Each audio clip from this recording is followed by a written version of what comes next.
Another critical fire risk for New Mexico and Texas, and again the atmospheric river for California. Good morning, I'm meteorologist Putes, December 20th, 2025. We're going to have a critical fire risk or 2 out of 3 for New Mexico and Texas, and similar to what happened yesterday in Wyoming and Colorado, this is due to really dry conditions and really windy conditions. So as of yesterday and this morning, we actually had a surface low pressure develop somewhere around the Texas-Oklahoma panhandle area, and what that's doing with that counterclockwise flow, again, we're going to have winds perpendicular to the Rocky Mountains in New Mexico. And so with that perpendicular westerly flow from the Rocky Mountains, we're going to have that downslope warming effect more pronounced. And so just like yesterday, when you have winds being forced to go down from a mountain, you're going to have more pressure at the bottom of the mountain than the top, and so it's going to compress that air, which is actually going to warm it up. And because the moisture content of that air as it goes down from a mountain stays the same, but the temperature increases as it goes down, it decreases that relative humidity, which makes it feel more dry. So this afternoon and evening, we're going to have the most risk for that fire and fire spread, as we're going to have relative humidities around 10% and some places even lower than 10%. With this low pressure, we're actually going to have a cold front coming from the north, and so it's going to be bringing winds about 20 miles per hour sustained and maybe wind gusts from 30 to 35 miles per hour. And speaking of wind, we're still going to have some breezy and gusty conditions, not as bad as the last 2 days, but still around 20 mile per hour sustained winds from places like the southern plains and the Midwest. And so remember, in all these areas, keep in mind of the flip-flop of temperatures, because that's going to continue as we have a high pressure somewhere around the east coast and 2 low pressures, one around the Great Lakes and one in the southern plains. And low pressures counterclockwise flow, high pressures clockwise flow.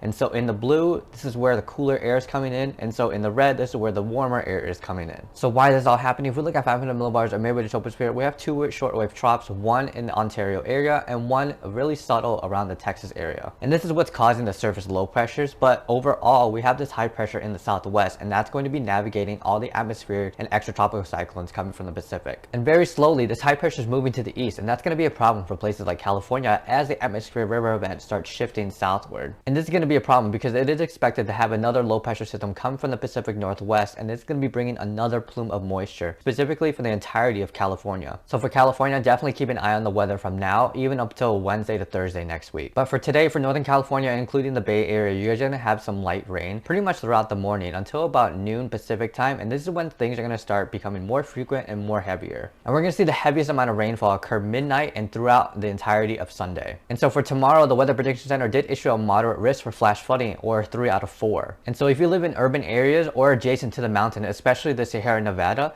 you guys are going to have a risk for flash flooding. I also want to mention places like Oregon and Washington, while you guys are not going to have that much of an atmospheric river event, you guys are still going to see some isolated scattered heavy rain throughout today and Sunday. And so again, for urban areas and places adjacent to the mountains, you guys are going to have a risk for flash flooding, as you guys are still dealing with the remnants of that moisture content in the soil.